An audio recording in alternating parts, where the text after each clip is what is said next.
Hello, അപ്പോൾ നമുക്കൊരു quick and easy ഒരു അവിയലുണ്ടാക്കാവേ. ഞാനിവിടെ അവിയലിനായിട്ട് എടുത്തിരിക്കുന്നതെന്ന് പറയുന്നത് നമ്മുടെ ബായ്ക്കാടിലെ സാധനങ്ങളാണ് കൂടുതലും എടുത്തിരിക്കുന്നത്. മുരിങ്ങക്കോൽ, നമ്മുടെ ഫ്രഷായ മുരിങ്ങക്കോൽ, പയറ്, പിന്നെ കോവയ്ക്ക, പിന്നെ പൊട്ടറ്റോയും ക്യാരറ്റും നമ്മൾ പുറത്തുനിന്ന് വാങ്ങിച്ചാണ്. പിന്നെ കുറച്ച് കുമ്പളങ്ങയുടെ പീസ് ഇട്ടിട്ടുണ്ട്. ഇത്രയാണ് അവിയലിനായിട്ട് എടുത്തിരിക്കുന്നത്.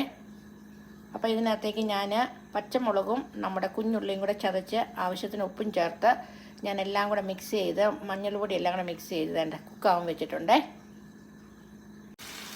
ഇവിടെ നമ്മുടെ വെജിറ്റബിൾ എല്ലാം കുക്കായിട്ടുണ്ട്. വെജിറ്റബിളിലെ വെള്ളം കൊണ്ട് തന്നെയാണ് കുക്കായത്. ഇനി ഞാനിവിടെ കോക്കനട്ടും ജീരകവും കൂടെ ചതച്ചെടുത്തിട്ടുണ്ട്. നമുക്ക് ആഡ് ചെയ്ത് കൊടുക്കാം. പിന്നെ പുളിക്ക് വേണ്ടി തൈരും കൂടി ആഡ് ചെയ്യാം. അങ്ങനെ ഇവിടെ എല്ലാം ചേർത്ത് ഞാൻ മിക്സ് ചെയ്തു. അതിലേക്ക് പച്ച വെളിച്ചെണ്ണ, നമ്മുടെ പാരച്ചൂട്ടിൻ്റെ എണ്ണയും കൂടെ ചേർത്ത് മിക്സ് ചെയ്ത് നമ്മൾ